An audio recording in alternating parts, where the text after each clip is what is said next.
Hello, everyone, and thank you for tuning in to the second episode of Brothers and Boss Battles, a video game showdown. I'm Anthony Frizaglia, and this is a podcast where I and my twin brothers, Pete and Tom, discuss video games, new and old. The show is broken up into groupings of 4 episodes.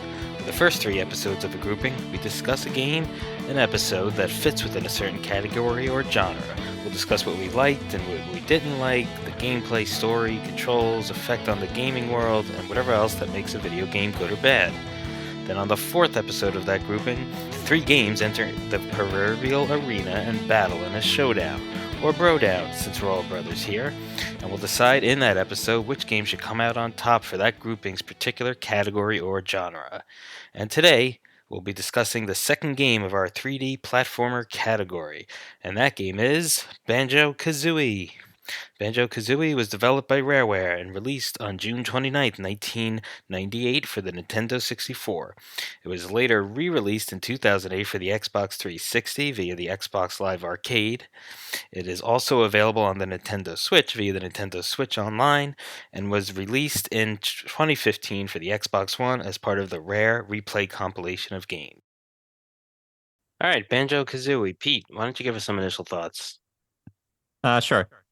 So I feel like Banjo Kazooie. So I didn't, and I think none of us played this as kids when the game was kind of around the time it was first released. But it's very popular. Of course, I knew about it. I think it's the 10th best-selling N64 game. So I kind of had a lot of high hopes. I kind of always wanted to play the game, and I'll just say it kind of disappointed my high expectations. I'll leave it at that for now. All right, Tom, just some initial thoughts before we get started. Yeah, kind of very similar to what Pete just said. So yeah, like you mentioned, we didn't, or I mean, I know for sure that I didn't play this when it was initially released. And yeah, because of all the high praise and acclaim around this game that we've been hearing for years, I was really excited when we decided to cover this one on the podcast here, and it being available on the Nintendo Switch Online, N64 pack made it accessible. So I was excited to dive into this one as well. But did it live up to the hype? We'll find out. And I'll just give some thoughts. Yeah, I can also confirm that I did not play this when it came out. Had always obviously heard about it. It was a pretty popular game in this 3D platformer category that was popular in the N64 days. I was also excited to try it, and I played it on the Switch with the N64 online pack. So I was able to play that way. Banjo Kazooie were included in the most recent Super Smash Brothers game, into one of the DLCs. So that was, just further kind of cementing the desire to want to play it. And, I definitely had some issues with it. So, we'll get into that.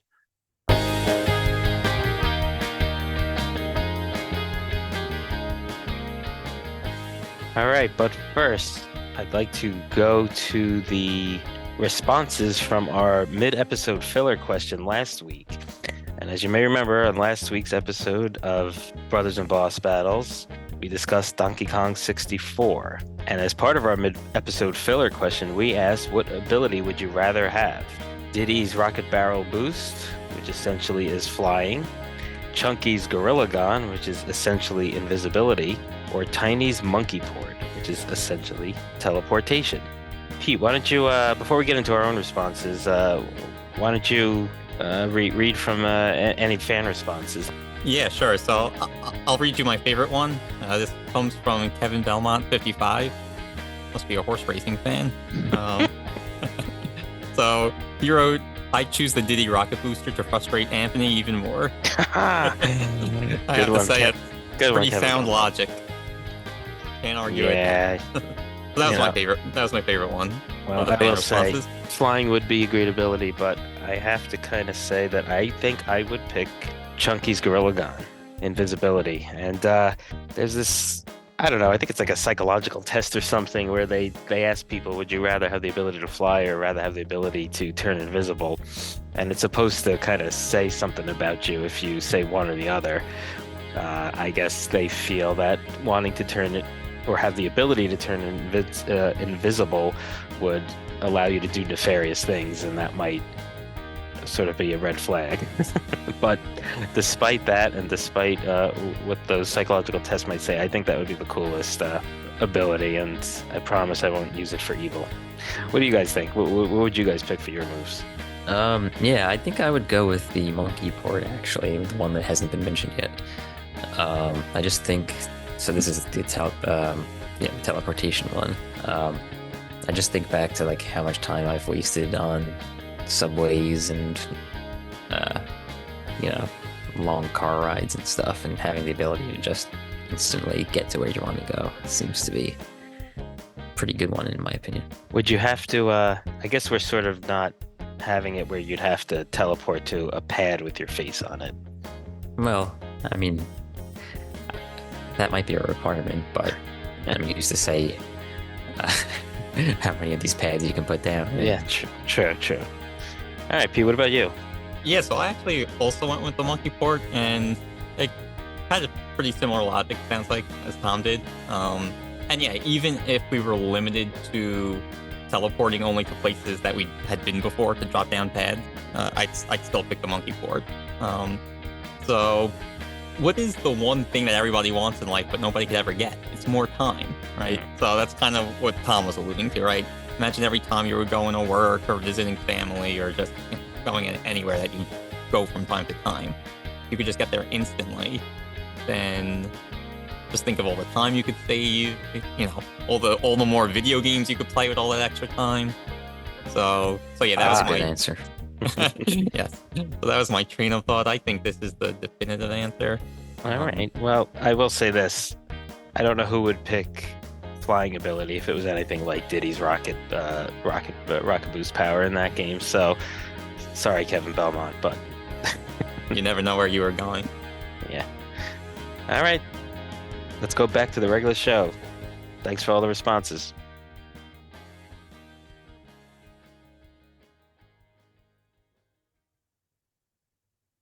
Speaking of issues, I think the first thing that I point out and want to start with,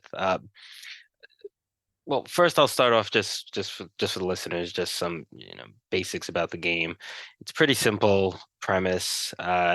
You're a bear named Banjo, and he has a friend named Kazooie, a bird.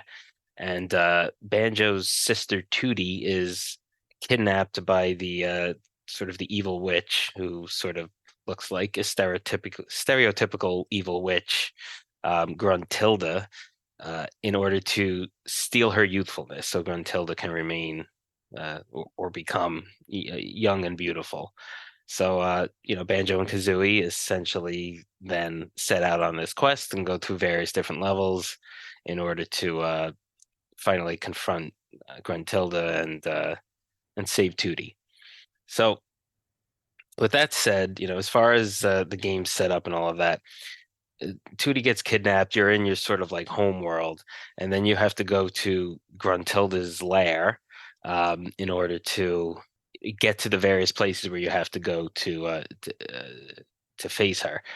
And in Gruntilda's lair, there's different areas where you have to go. So there's sort of like your traditional platformer stuff. There's your desert level, and there's your snow level, and there's your, a few others. There's a couple levels where you're doing some swimming and water stuff. So it's sort of a traditional setup that way. And then you finally get to a part where you face Gruntilda and eventually complete the game. One of the most frustrating things about this game, though, I felt, was that Gruntilda's lair, where all of these other places are where you have to go, was so confusing to find where you had to go. And that's sort of like a black mark on the game, I feel, without even getting into any gameplay elements or any other issues. And to make matters worse, the the way you got to those levels is that you collect in these various levels, you collect puzzle pieces, and you need certain as the levels progress, you need more and more of these puzzle pieces in order to open up levels. So not only did you have to find where you entered each particular level, but you had to find first where you would put the puzzle pieces into a incomplete puzzle to open up that world, which was on another part of the map. So, I found that incredibly overly complicated and unnecessary and not really fun. Yeah, they kind of hit you with a double whammy there, where you had to first find the place to enter the jiggies, and then where it opened the actual level, and then even like actually, I found the music note doors were pretty easy to find usually, but I mean that was just another Right, thing that's that you true. had to navigate to and discover. Yeah, but I agree with your sentiment there. It was really that was probably the most confusing part of the whole game. Yeah. And Yeah, just let to me. clarify, go ahead.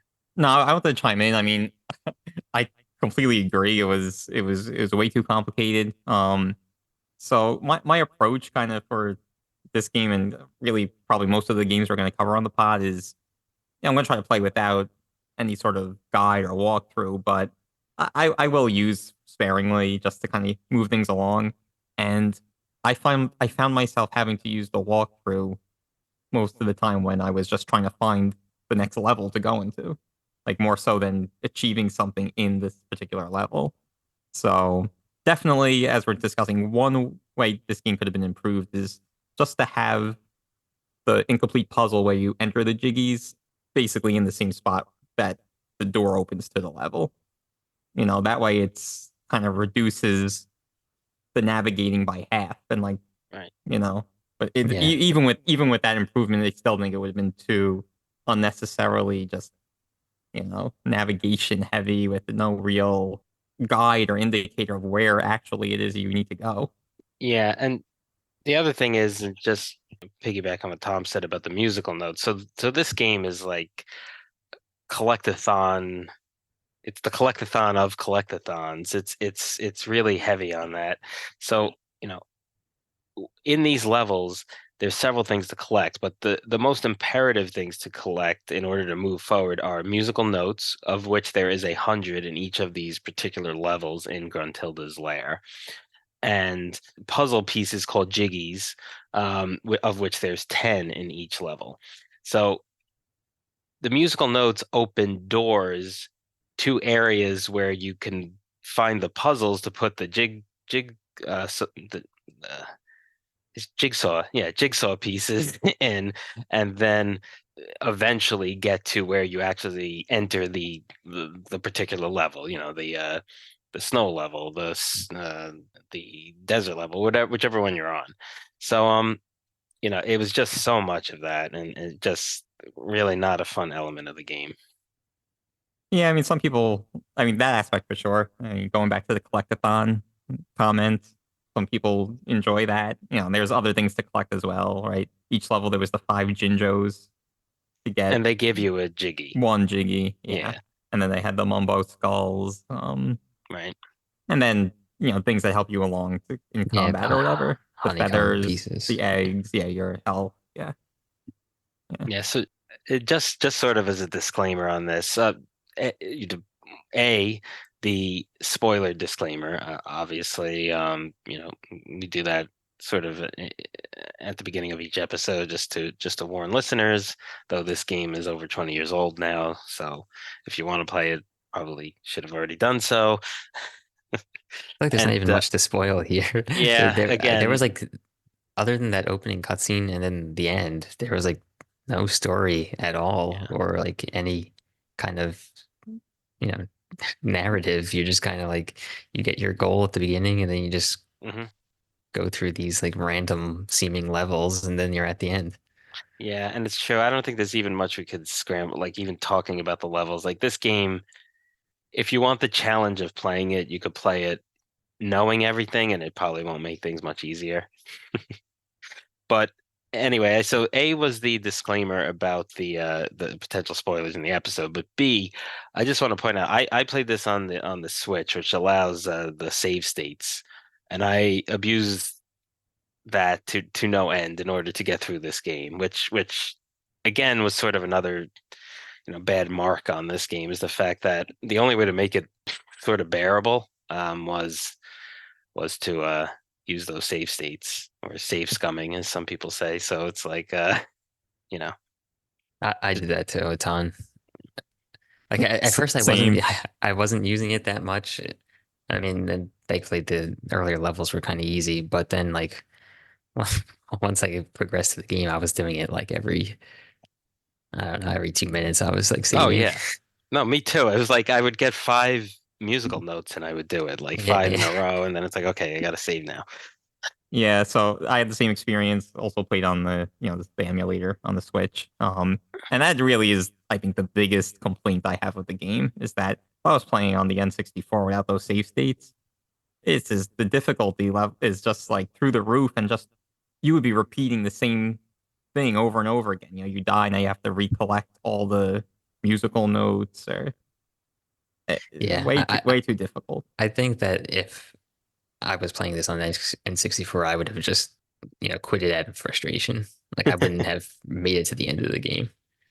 I mean, I obviously for the purposes of playing, I mean, for talking about it on here, I wanted to finish, but yeah, I mean, it would have been a real struggle without those save states.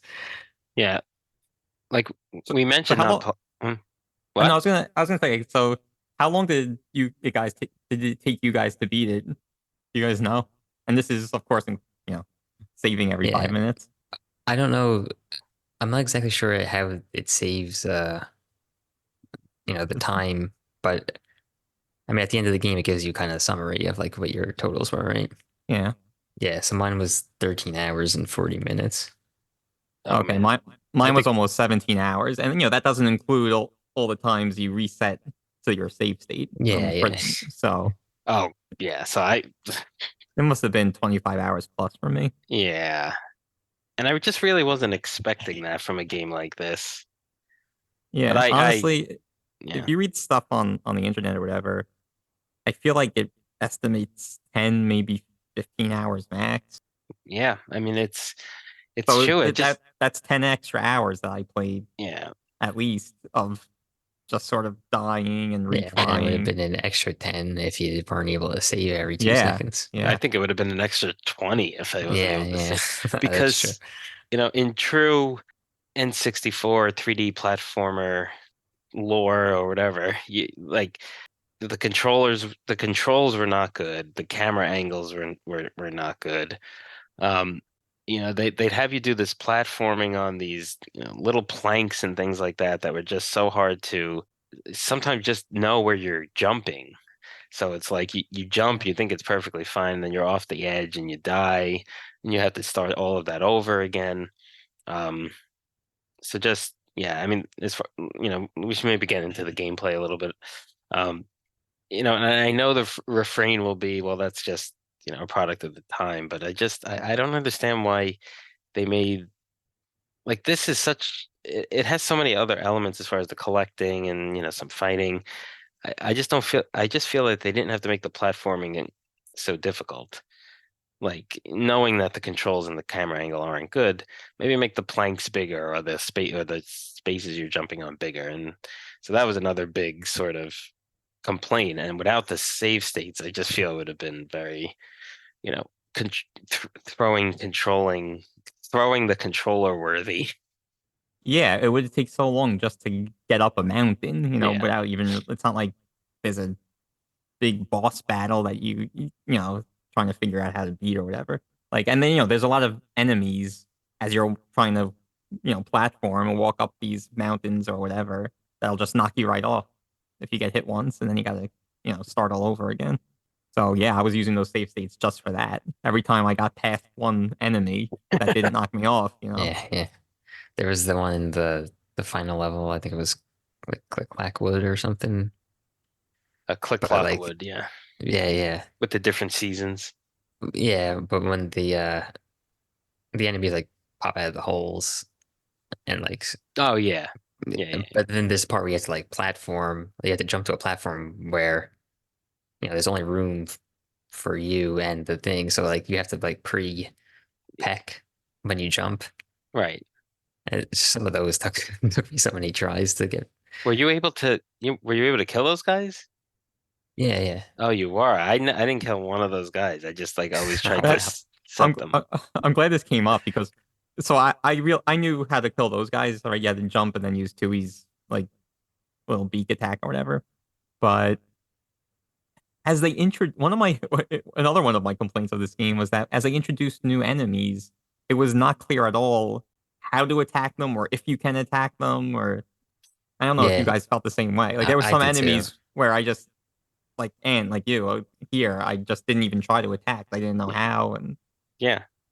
or I tried once, it didn't work, and then I like because Yeah, if some of you them like you try and kind you of like fail, then you're just bounce gonna off. die. Yeah, there was Yeah, Yeah, yeah, in they might have been in a yeah, I think they were zombies in that Mad Monster Mansion level yeah.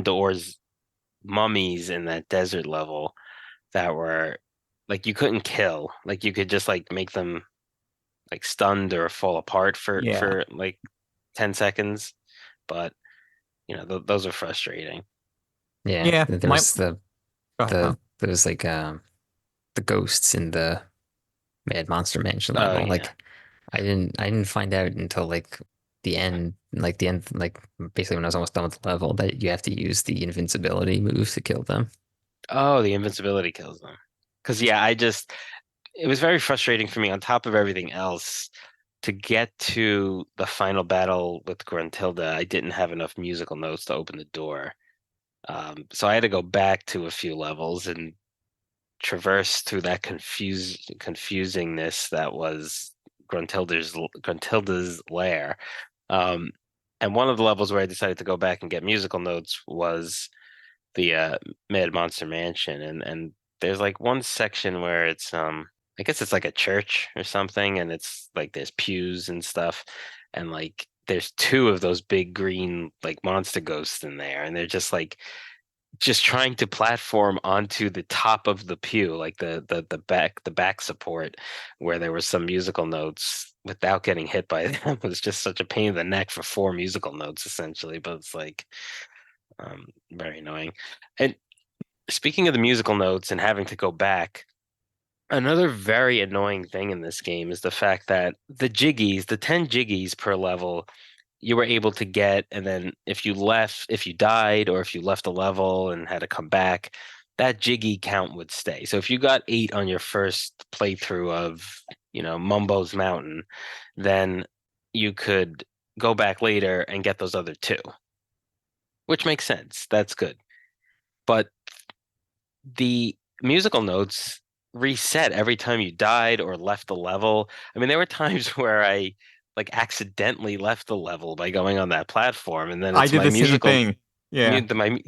my musical Yeah, notes were back to zero, and it's yeah. like, That okay, didn't make any sense to me. That like I could almost understand it when you die because it's like they want to give you some kind of penalty for yeah, dying, but like for leading the level, that didn't make any sense to me. Like that just seems like I don't know when they were programming the game, they like ran out of time to implement the memory of musical notes or something. Like it just seems like a very strange decision. yeah. So like that was very annoying because if you needed like whatever you needed for the last opening to get to Gruntilda to fight her was like 805, I think. So if you had collected whatever 800 throughout the game and you needed another 5, like you would go back to the level. You'd have to get all 100 again, but if you had gotten 96 the first time, your overall count would only go up 4. So you'd still have to go to another level to get the 805. So that was very annoying to me too. It was just I don't know, a very weird mechanic. I just feel like anything you got, especially since it was a collectathon type of game, and like you needed some of these items to progress.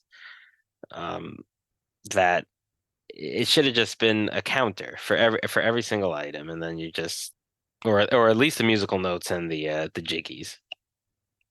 Yeah, there's a lot of problems with this. I think part of what makes this such a big problem is that you had to collect such a large percentage of the jiggies and the musical notes. I think it was like 94% complete Yeah. that to face Gruntilda, and then I think it's 96 or 98% to get the like added bonus, which I felt was like absolute necessity to beat Gruntilda. But Well, why don't you that's tell everyone what that was? well, basically, if you have a certain number of jiggies and musical notes, which again, I think there are different percentages for both of those components. I think it was 98% jiggies and maybe a little less on the musical notes. But then you could enter doors that essentially it doubles your health, Hmm. your honeycombs. So if you had, I think I had 6 honeycombs, so then they turn red and they basically, turn regular color when you get hit through the first cycle, and then you start to lose them. So Tom, you So didn't need that to beat the game, right? No, not that, but yeah, so I got 94 jiggies, so that was the bare minimum, I guess, to yeah, to unlock that last level. And Um and then the musical notes, I was only able to get the first two. Uh I mean, like, the bonus 4 doors at the end, I was only able to get into the first two. yeah, which maxed out your like feathers or something or yeah, I think the eggs. first One one was maxed out feathers. the feathers because that's the one that's the only one I got. I think it was Okay. it was either that or the eggs. Yeah, Those were the first two, right? Yeah, Eggs most and likely. feathers. most Yeah, likely, yeah. the red feathers, right? Yeah, yeah, Yeah. yeah. So Yeah, and I went into that last fight without having maximum yellow feathers, which oh, almost was my undoing by the at the end. Because in that last fight, you know, Gruntilda shoots out it's that like a like white, spiral it's like thing. like a homing Yeah, you have missile, to get hit. basically. Yeah, you can't dodge it. You Like, can't dodge it, so you have to use the invincibility thing to yeah, not take damage, right. or just take damage. So Yeah, so I'm pretty impressed that you beat it. I mean, I'm sure you saved after every Yeah, moment yeah. of Oh, yeah. success, but I'm still surprised. Yeah, not even after there were several saves in each individual phase of the fight. Like it's not like I just, beat one phase and then saved. It was like Yeah, you shoot one egg into one Jinjo yeah. statue, and then without getting hit, and then you save. well, Yeah, that's what Yeah, I yeah. did. So I did that too, and I still needed the double energy. so I guess because it was imperative to save more when like you were at a low health level. So I was like perpetually at one or two honeycombs like this whole game, I feel. And that was really no different for the Gruntilda battle. So just briefly, there's so the final battle, there's 5 stages, and I was doing what Pete just said, like saving after every like little piece of progress in that last battle. But I do have a confession on the fifth and final phase of the Gruntilda fight. I have not beat it yet, so I'd like to go back. I do know how it ends, so I'm equipped to discuss. But just I wanted don't to, know. I don't know if you're qualified. yeah, just wanted Maybe to me and point it Tom out. could take us home. So So, what did you guys think of the pre-final boss battle, the game okay, show board? yeah. So I was gonna save that, but I definitely want to talk about it, and that was one of my favorite parts of the game. I thought that was a very cool uh addition to the game. Yeah, I agree. I thought that was a unique and interesting uh, addition and way to kind of have like this pre-final boss fight. It's also kind of hard too without Yeah. saves coming. Yes, exactly. Yeah, But that's Pete, why funny don't because you do you want to take the listeners through that if they don't know? yeah. So Gruntilda basically kind of in the format of a game show, but it's basically like a giant board that you walk on, and there's some different forks that you could kind of take, go left or right or whatever, and each square of the board represents a different type of trivia question you'll get. I think well, actually, I know one square is like a mini game, and it's a repeat of a game that you've encountered throughout the game, but more challenging in some way or another. And every time you get a question wrong or you fail the mini game, I guess you lose 1 health. Yeah. and so you have to advance before, of course, the dying, of course. Right. And if you lose all your health, you have to start at the beginning. Yeah, right. Yeah. But it's funny to hear. I don't think we really discussed this. It's funny that you guys both enjoyed it. I also thought it was really cool. As a pre-final battle, Yeah. and you kind of reminisce about Hmm. your time playing the game, and some of them they'll play like music. Yeah. And you'll have to identify what stage the music was from, or I think even like a character voice. Character's voice, yeah. Yeah. Which they didn't have voice acting in this, but they did all sort of make like noises while the dialogue boxes popped up. So, Right.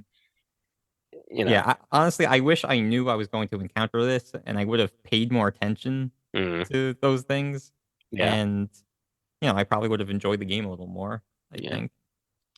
yeah. That was a difficult but fun section. One of the more unique and interesting parts of the game for me. Um, but why don't we talk sort of some of the about some of the just general controls, and I don't mean like the bad camera angles and all of that stuff, but like the moves of Banjo and Kazooie, and how you platform and damage enemies and all of that. I find it funny that this is something I observed. I don't know if you noticed it too, but it seems like Kazooie is the one doing all the work in the game. Banjo basically just like can climb trees. Yeah, That's basically all he does. yeah, That was yeah. So for those that don't know, Kazooie kind of just lives in Banjo's backpack, or at least throughout this game. And with a lot of these platformers back then, like you would hold the Z button on the N64 control, and if you press up and B or B, that it does one move, and other buttons, like I guess like the yellow buttons would do something too. I mean, I played on the Switch, so I'm not as familiar of what each button did on the N64 controller, but that's sort of the concept. So there's these blue eggs you could collect. Um, they kind of do two moves. One combination, Kazooie shoots it out of his mouth, and it's sort of like a projectile. And there's another one where like Banjo kind of like poops it out almost. So there you go. He does a different thing. is that Banjo or I I thought it was Well, Kazooie he sort playing of with like the egg. bends over and then like shoots it. I don't know, but maybe it's hard Yeah, to you're tell. right. He does bend over, but I always just assumed it was Kazooie Yeah, well, maybe. for obvious reasons. Yeah, I found that every time, so many times when I tried to use the move, so it was Z and then the left C button, that would make Kazooie start walking. Basically, oh she yeah, picks up Banjo, and then you could walk up the steep hills and yeah. stuff. That was an important Yeah, but so control many in times that. when I tried to do that, I would shoot the eggs Yeah, out well, of my mouth. Like it I, was I want. and I it's wonder if that was because of the Switch, to be honest, because yeah, I I was find yeah, the thinking Switch. that too. because it's funny you mentioned that, Tom, because in that I didn't really have many problems with that mechanic, that and the egg the whole game. But then in that last battle where you have to shoot the eggs into the huge Jinjo statue holes, I was like, instead of shooting the eggs, I was doing that walking thing instead. It was like so it was like the opposite of Yeah, what you yeah. had, but like the same issue. I guess we use the controller slightly differently. That was Yeah, another thing. I mean, just this is not you know just for this game, but playing on the Switch is like not those fun. control. It's yeah, those controls are really like terrible. Like playing with the. I mean, I was using the Joy Cons like with the connecting thing. So Well, yeah, I played mostly just on the handheld device, but yeah, that too. But honestly, it starts to get like heavy, and my arms start to get tired. the so the way I was shooting, I think I had to hold the left sh Yeah, the left. Uh, shoulder or the trigger. I think the left trigger or whatever it's called, and then press up on the right joystick, and that's what shot out the egg for me. yeah, that was the same for me. Yeah, and I think if you do that same combo, but instead of up on the joystick, it's left, that would do the walking. The walking thing. Yeah. But every time I feel like I'm really pressing left and still shooting Yeah. the egg out. Yeah, that was annoying to me. Yeah, so I don't want to kill the game for that because we didn't play on N64. And Yeah, as that could just awful be as that controller was, I feel like on some of these games it actually would have been better than modern controllers, I should say. Well, better than the Switch controllers, I Yeah. think for sure. I think Switch is the worst controller of all time in terms of just responsiveness Yeah. Yeah. and that. So anyway, talking specifically about the move set, Mhm. one thing that bugged me was the Talon trot. When you get on when Kazooie is the one doing the walking, you kind of you go up the steep hills Yeah. and you also move faster. It was just so annoying that constantly made that like high pitched kind of like puff and puff or whatever she was doing. And it was just, I used that a lot even when I was just navigating on flat land just because it moved quicker. Mm. So that was Yeah. kind of annoying. And then, you had to keep the volume up so you could hear the music and hear the other thing, the character voices or whatever else. That was that was Yeah, I mean, I guess. that Yeah, was Also, kind of you can use it. You can use it on the ice too, and it wouldn't make you slip. okay. Yeah, that was useful. Pete's Yeah. very offended by certain sounds, I feel. Yeah. It's just to hear the same sounds for hours upon hours while you're falling off a platform. It's very frustrating. And The other, so there's these red feathers you can collect that allow you from certain like button platforms allow you to fly essentially, to go way up in the air, but they do run out.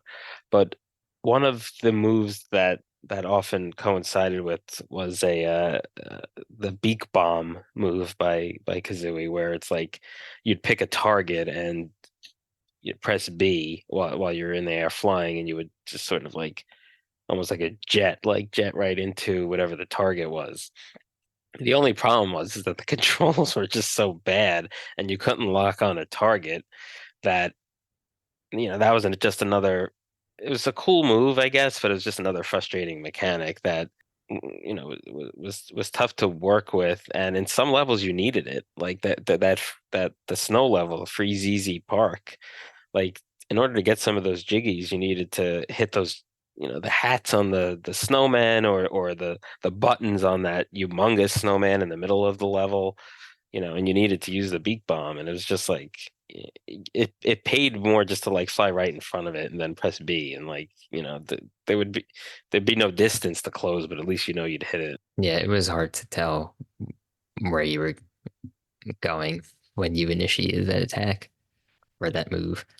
Yeah. Like it didn't seem to go straight a lot of the times. And to add I insult to injury, it's like if you would hit a wall that was semi far away because you missed your target, you'd lose energy. yeah, that part was frustrating, but I actually kind of like that move. I found that fun, and definitely the controls weren't great, but I don't know. I kind of liked it. The bigger problem for me was just the flying mechanic, and it Yeah. was like so often where I was just like a little underneath what I needed to collect, and then I would, you know, expend a feather to elevate, but then I would be too high, but Yeah. then I would have to circle back around, and I Yeah, was just like going up and down, up and down. yeah, It, that you that could happened so many times. you couldn't do quick turns while flying, no, so it's no, like you had to make these big loops if you missed your yeah.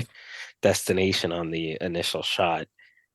Um, all Do right, we have, why don't we does anyone why have don't any? Does anyone have anything positive to say well about the game? let's take a break.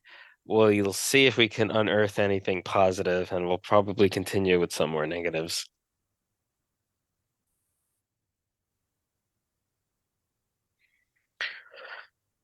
All right, I don't think we can leave a discussion of the controls and gameplay in this game without discussing some of the swimming parts. Again, the controls are bad, and then there are several swimming parts in this game with uh, the ability to run out of air. You have to sort of what actually was there a way to get air under the water, or did you just have to like Just in time? that one part. I think there was just one part in Planker's Cavern. It was the third world where you have to swim down a long passageway. And then, at the end of that passageway is still underwater. So then there's like a little fish that breathes out bubbles that you have to Yes. that that I actually had noted. It was I don't know, to me that was quite possibly one of the hardest parts of the game. Like the swimming controls were so bad that I thought that I was not gonna be able to get through that. Yeah. Took me a very long time. I, In the game's defense, it did kind of you had to like or alternate between the like Banjo kicking his feet and the Kazooie. You know, yeah, that was the trick. that was the key there. Yeah, Like one, I one, one, hadn't figured it out at that point because that was like the yeah, first exposure to water at that Yeah. at that point in the game. So yeah, that tricked me out for a while. Yeah, eventually, I think actually later in that level, I did figure out that you need to really use both of them Right. So to control Banjo sort of yourself. just doggy paddles. So you have a little bit more control, but it's very slow. And then Kazooie kind of does like a big stroke and propels you a little further. But yeah. I almost use the banjo one as a break, almost. yeah. Yeah, that's how I was using it too. Yeah, So this there's a lot of I didn't. annoying parts. I disagree that the swimming was a big problem. I think I did not find myself most frustrated during the swimming part.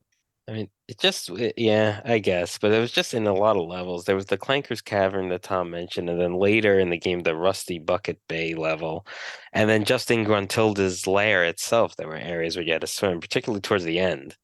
Um, so that was, I don't know. It's just, again, it's just There was this a there annoying part. was I feel like there was more swimming than there needed to be, but it Yeah.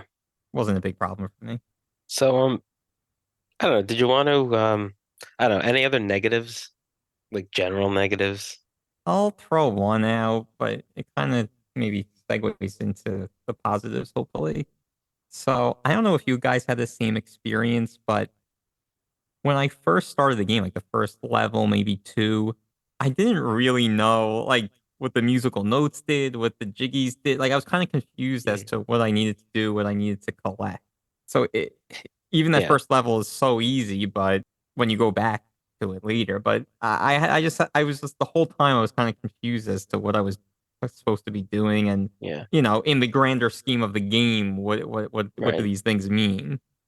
Yeah, just because it was so hard to find where you had to go. So it's like there was just a lot of like unnecessarily hard things. The controls weren't good, the camera wasn't good. It was hard to find where to go to just engage with the level to begin with, and then what you had to do within that level. So it was, yeah, that was tough.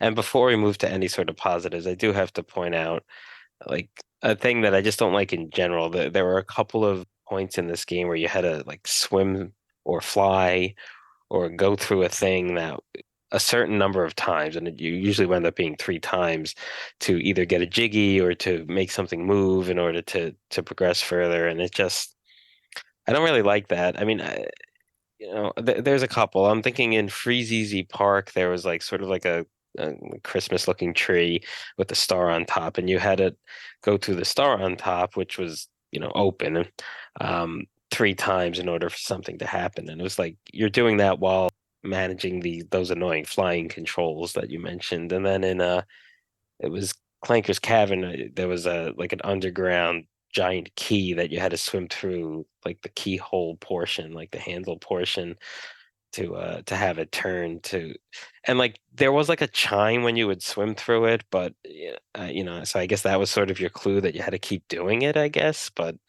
I don't know. I just that was also very annoying, and they made it using difficult mechanics, so it wasn't even like shooting an egg or something like that. Yeah, that's what I was gonna say about the chime. Like, I'm pretty sure in all instances they did give you some positive feedback that what you just did something, Yeah. I so it mean, makes like you want to do it again. the key in Clanker's Cavern was almost like, all right, fine. It's like sort of big and like you kind of would just almost accidentally go through it at least once. But I mean, like the star on the tree, unless it's just supposed to like, they really just wanted you to figure it out and take your time with this game. And to be fair, that I guess what is sort of a popular theme for games back then. I guess there was just maybe less games or people didn't buy as many games, so like the games you had really had to last you, months, Yeah, to and get your also money's worth, so to also speak. the memory on the cartridges. They Oh, just couldn't yeah, make the games as big and long. yeah. But So yeah, I hear you. I agree. Like, why do I have to do this three times? but I guess minor criticism. That was kind of like a trend. I feel like Yeah. repeating things 3 times was like a common theme in older games. Yeah. Yeah, I mean, it's just like in these types of games with boss battles, you'd have to hit them 3 times, in the Yeah, same that's what I manner mean. to think. Boss battles. We need to have like a special sound Yeah. that goes off when you say that.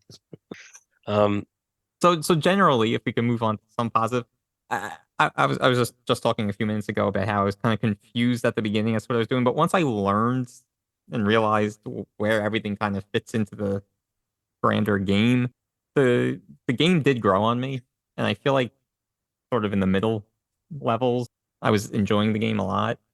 And then once you got to the last few levels, it was really just unnecessarily difficult.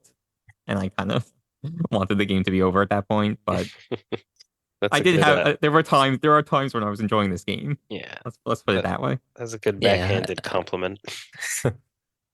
yeah. I definitely felt myself enjoying it too at certain times. Honestly, yeah. I mean, I feel like we're all kind of had a very similar experiences with this game. Yeah. This is there's not much arguing or controversy, I feel, with this episode. It's kind of like we're all relatively on the same page, I feel. But in order to spur some conversation on, things we liked about this game, why don't we just sort of shout out a couple of the maybe our like the top two levels in, two or three levels that we liked or enjoyed playing and found good. Just to you know, move things along and cite some positive things for this. Anyone want to volunteer to go first? Sure, I'll volunteer. I I really liked Mad Monster Mansion, and I feel like that was kind of like the cutoff of like the. I guess that was the third to last level, I think, and then the last two, Rusty Bucket Bay and Quick Clock Wood, I felt very very difficult and frustrating. But Mad Yeah. Monster Mansion was kind of The last, challenging, yeah, but not ridiculous. So I really like that one. I don't know if I have necessarily another one that stands out, but I know you kind of talked at the beginning of the episode about all the typical snowy level and yeah, the desert level. I hmm I, I kind of liked what they did, and the last level, Click Clock Wood, I thought that was very interesting too, where the seasons change and then you're kind of in the same space for all four of the seasons, but different things may be closed or yeah, turned from ice to grass or water or yeah, whatever have you. I thought that was really cool too, even though it was a challenging level. yeah. Yeah, I I agree with the comments on Click Clock Wood. It wasn't me too. necessarily fun, but it was unique, and it was cool to kind of experience that, where it's like, you know, during the spring months, there's a giant water area, but in the winter, it's just like an ice platform or something like that. So that was, Yeah, yeah, I agree with that too. That was a cool like cool theme, but I mean, it was just ruined by having to climb that tree so many times. yeah, well, that was, yeah, yes, very much so, very much Yeah. so. Um, in terms of favorite levels for me, I think the so it's the second level, Treasure Trove Cove Hmm. was pretty good. I mean, that's where you get introduced to flying, which had some annoyances, but for the most part, I felt like that level was pretty bearable. No, no pun intended. Um, Yeah, yeah, we could just I shoot them mean, out. It doesn't have to be each of us listing, but I did like the overall feel of Freeze Easy Park, and like I've mentioned it a couple of times, it's just cool. It's that for those that don't know is the snow level and snow and ice level. There's a couple of cool things in there. Like there's this giant snowman in the middle that you kind of walk up his scarf to get to his hat and the is like corn cobbed pipe. There's a jiggy in, I believe, and then you could land on the top of his top hat. Um, so that was cool. You know it did present some annoyances, even that level, even though I liked it because I think that of any level is where you had to use your beak bomb the most, as I mentioned before. But there was also another cool part of it where you had to race this I think it was another bear, like a polar bear maybe, to get a Jiggy. And at first you had to do it by getting transformed. Now, so a lot of the levels have this character called Mumbo that would transform you into uh different animals that sort of went with that level. Um, in this particular level, I think he transforms you into a seal, maybe. Um, it was Yeah, I think some that's right. animal, but this other bear won't race you unless you're transformed. So one of your first races is with that. It's like a snowboarding, not snowboarding, like a sleigh race, and then you go back as Banjo, I believe, and Banjo and Kazooie, and you could race them. And it was actually pretty challenging, but like sort of beatable. Like you essentially have to go through all of the almost like you're Flags. skiing, the flags or whatever, and if you beat him you would get a Jiggy, and like in order to beat him, you kind of had to like stay in front of him at certain times just so he couldn't get past you, and it was challenging, but actually was actually pretty fun in that level. And I too Yeah, liked I Man like that Mouse that you too. mentioned. Man, yeah, that's going. Yeah, so on the race that I think you had to go back once you got the move that made you run faster with Kazooie, and you had to go back and beat him a second time. Oh yeah, with the you could get those shoes. Yeah. Oh, yeah, that's right. Yeah, that's exactly right. You get the shoes. Yeah. And basically, we talked about Donkey Kong last episode, and they did the same thing in Donkey Kong. They kind of copied themselves. Yeah. Where with Lanky, once you get the fast handstand, you had to go back and beat the rabbit in a race. It was like the Mhm. same exact thing. Yeah, and I liked Gobi's Valley, which was the desert level. I, I didn't like that level. No, I thought that was No. pretty fun. Like you had to go to the top of the pyramids, and like that would help you do things. There was one really hard part where you had to use those quick moving shoes again, where it's like you had to go up like the pathway up to the. You had to hit a platform at the bottom of the pyramid, then like race your way up with those Oh shoes, and yeah, like that was even if you hard. did it perfectly, you'd have like a second left Yeah. on the Yeah, clock. You kind of yeah, had to like cut the corners, like and Yeah. like jump up Yep. to yeah, like, cut some time off. You yeah, and can't you could just even run it straight.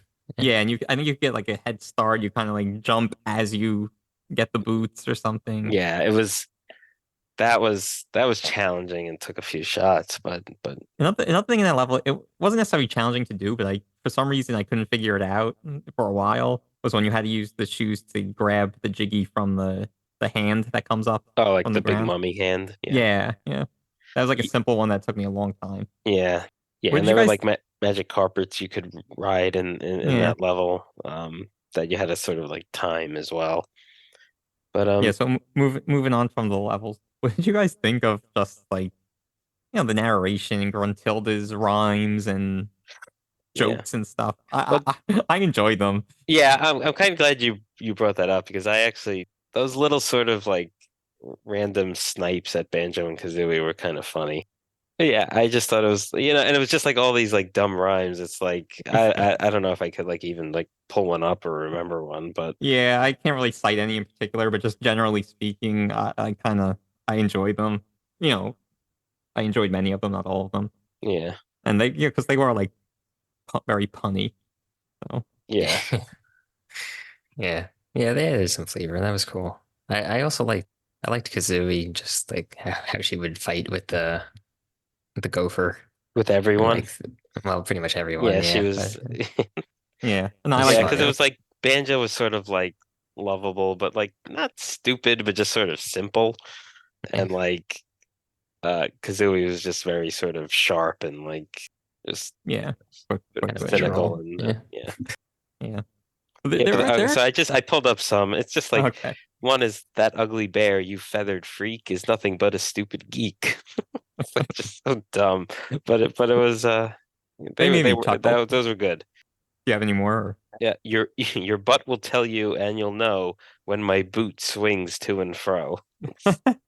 Yeah, some are really good. If you Yeah. guys Definitely aimed at kids. yeah, But there were But it some was things that good. I felt weren't aimed at kids. Like, I don't know. There was one thing about like dirty underwear or something. I don't know. I felt like Well, Well, so that was the other thing. There was very much taken from the Wizard of Oz, I guess, but there was Gruntilda's sister who was like all dressed in pink, looked like a pink fairy. I forget her name. Does anyone Hmm. remember her name? Off the top of my head, I don't.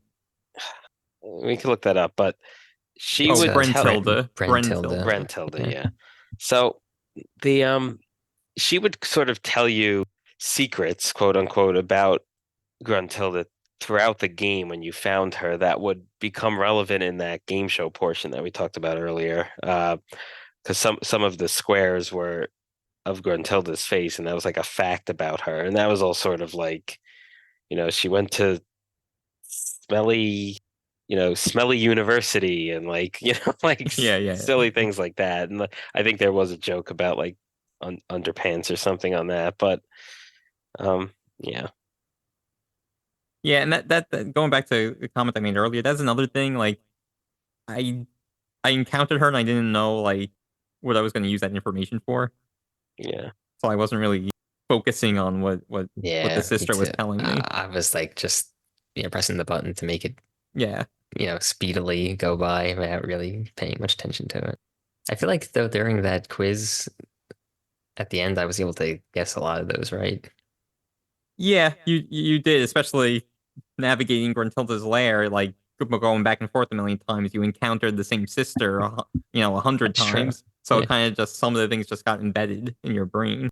But there was some cool things, like kind of hidden things and Easter eggs that I kind of wanted to bring up, if it's okay with you guys. No, you may not. One is the stop and swap feature. I want to leave that for later. But first Okay. thing is kind of a little more minor. Did you guys encounter Cheeto at all? Cheeto? It was Gruntilda's spell book. Oh yeah. No. And where was that? So the one part that I found was, in Gruntilda's lair when you go through, I think her mouth, her head or whatever, and then it's kind of like in this lava room and there's that winding path that leads Oh to yeah. the mansion level.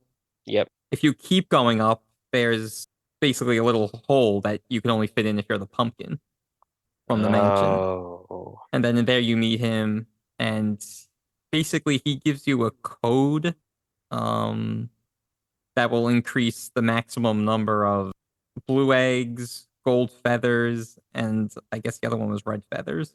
Yeah, Mhm. Red Feathers was the one that I saw. I never actually went to input the code anywhere. Yeah, same. Where do you Wh- have to do that? Well, first, Tom, where did you encounter him? It was that one, the Oh, one that you okay. mentioned with the pumpkin.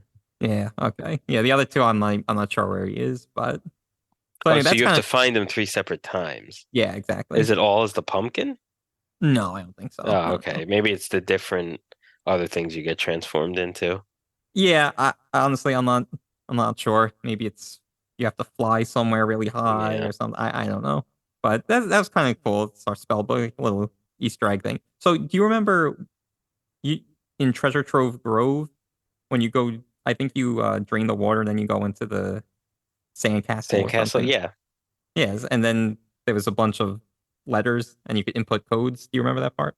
Well, anyway, Yeah. that's where Most of the time, there were a few times where that was happened during the game. Didn't you have to spell out Banjo Kazooie in a lot of those sections? Like they were like Yeah, things on I the definitely floor. remember that. yeah, Yeah. as many games to get jiggies or whatever. Yeah, Yeah. but anyway, so in Treasure Trove Grove, that's where you would enter any kind of cheat code you But got. was that originally a spot where you get a Jiggy by entering Banjo Kazooie in Trove Cove? Like when you're first there?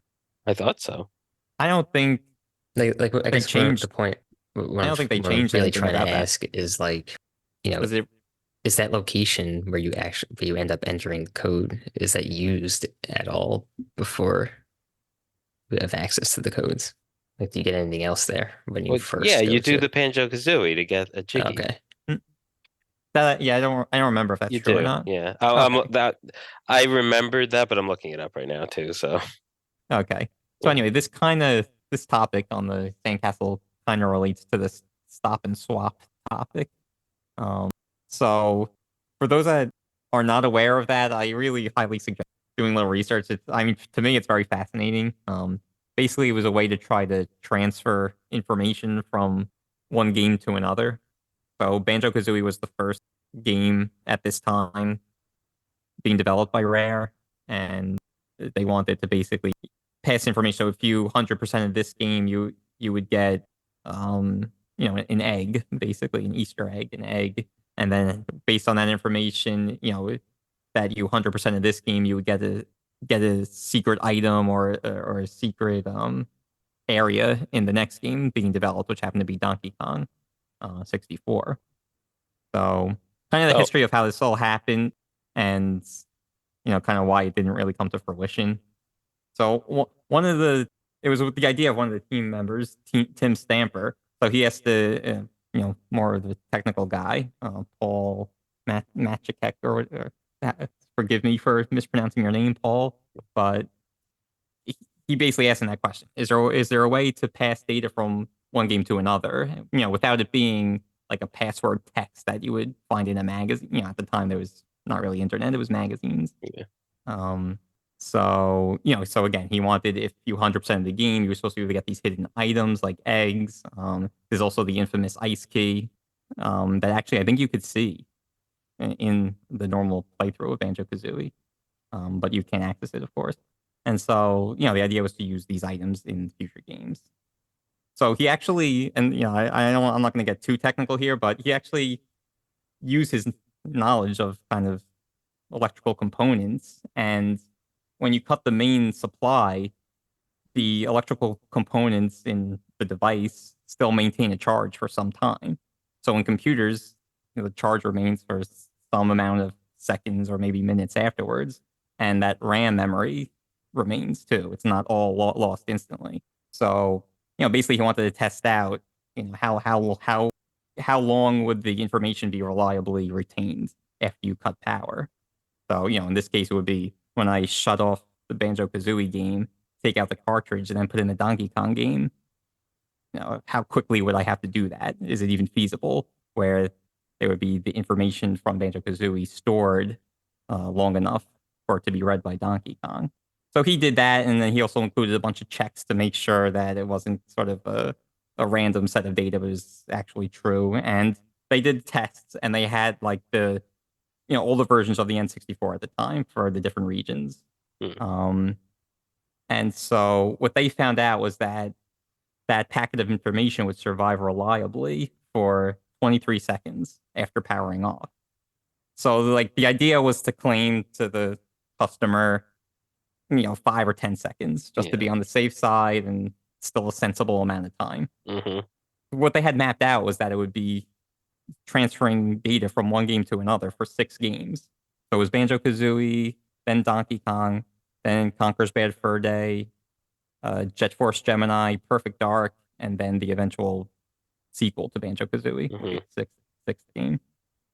Hmm. And so Banjo Kazooie was released with all these features intact.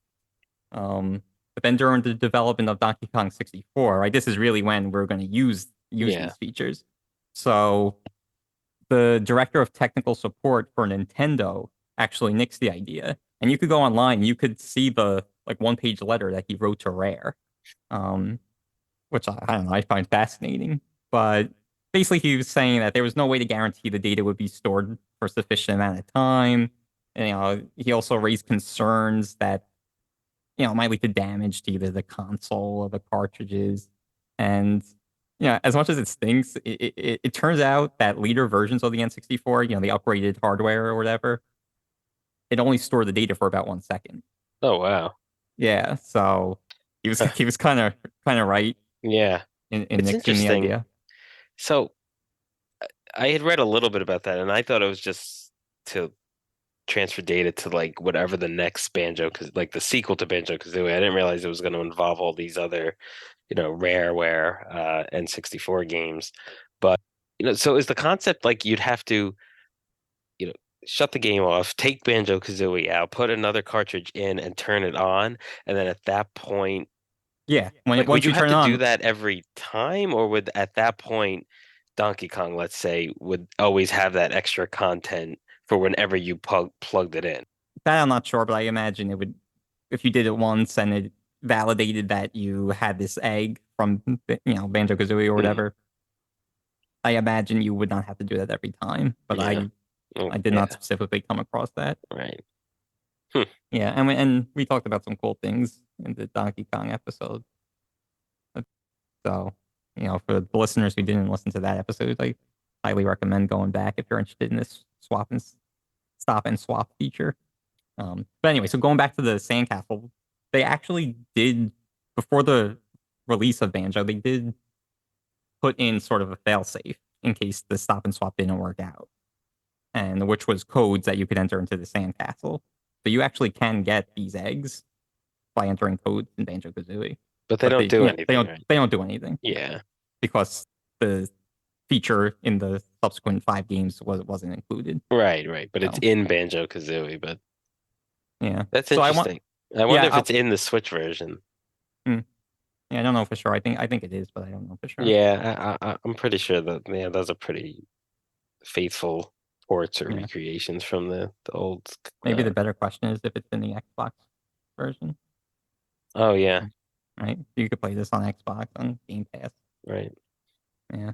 So anyway, I want to give credit to a website called Rare Gamer. They had a lot of cool information about this. A lot of interesting parts about Donkey Kong as it relates to this. And they also show the patent related to this feature. So, yeah, so if you're interested, they do a really good investigation and explanation.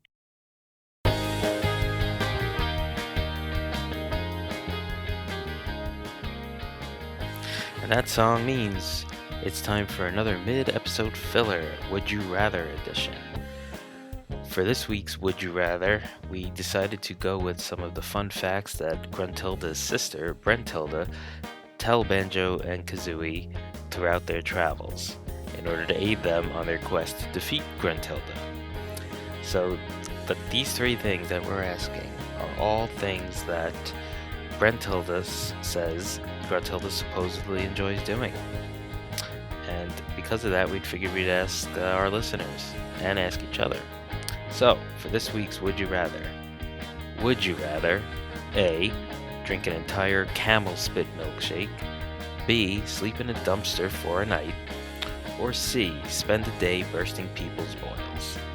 Let us know your answers on our Instagram or X accounts, or you could visit at brothersandbossbattles.com and drop us a comment there as well. We'll reveal the community's answers as well as the 3 of ours in next week's episode.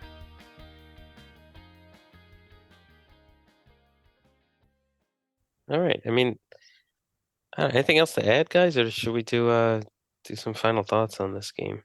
No, I was talking about. I wanted to get that in, but I think I've said my piece, though. Yeah, let's do it. All right, Tom, why don't you go first? Final thoughts, Banjo Kazooie. Yeah, so unfortunately, this one didn't really live up to the hype that I had built up for it. There was some fun to be had here for sure. It had some, familiar aspects that we've seen in similar games, or other games that we've talked about, and not just the bad parts like controls and camera angles, but there was some fun stuff here. I just felt like it was a little bit too reliant on some of these platforming aspects, especially towards the end of the game, like we talked about. And then just the aimless wandering around trying to find where to go in between levels just was a big turnoff for me too. So in terms of recommending this one, I probably wouldn't. I think there are better games to be played over this one. All right, Tom. I'll go next. Yeah, I kind of have a similar sentiment. I was excited to play this. It's a classic, a beloved classic on the N64, and not really have. I really didn't play much of the N64 when it came out, so I was excited to play this and other games, sort of to go back and do these retro games right and actually play them and see what they're all about. I just couldn't really get into this. I mean, for nostalgia's sake, maybe those that are really seeking that they should go and play this, but I wouldn't recommend it, to be honest, if I had to choose between, a hard recommend or a hard no recommend, because it just has too many frustrating aspects. The controls and camera angles were, uh, two that we talked about, and just very standard for the time. But the wandering, the just having it be so difficult to find where you had to go, to be such a collectathon type of game, to where you have to kind of get it upwards of 95% in order to just progress to the final level. Um, all of that weighed against, decent character design and decent level design, and some fun aspects and parts within those levels, and Gruntilda's sort of funny quips and things like that. But yeah, for me, it's also a non-recommend. Yeah, Pete? so in a vacuum, also it's a not recommend for me, but I do want to have state a couple of caveats. One is, especially playing on the the Switch emulator version, the game was not as bad as I feel like it came across based on all of our criticisms, and I feel like not a lot of praise that we had throughout this episode. So the game wasn't quite that atrocious. So I want to make that clear, at least in my opinion. And second, kind of caveat, if you will, I guess I would recommend it for a certain subset of players. If you're like me, who had an N64 as a kid and kind of really enjoy these types of platformer games, but never played Banjo Kazooie, I would suggest giving it a try. I would definitely recommend doing that on the Switch, so you have your save states, and just go in with the expectation that I might quit halfway through. And if you get halfway through and you're really not enjoying it, then we'll quit and say, yeah, I played that, I tried it, I didn't like it. So that's my recommendation. All right, very good. Thanks, guys. Thanks to the listeners for checking out this episode. Next week we'll be discussing our third game in the 3D platformer rareware category, and then the subsequent week we'll have these three games enter into the Bro-Down and have them battle and go at it. All right? Thanks, everyone, for listening. Take care. Have a good one.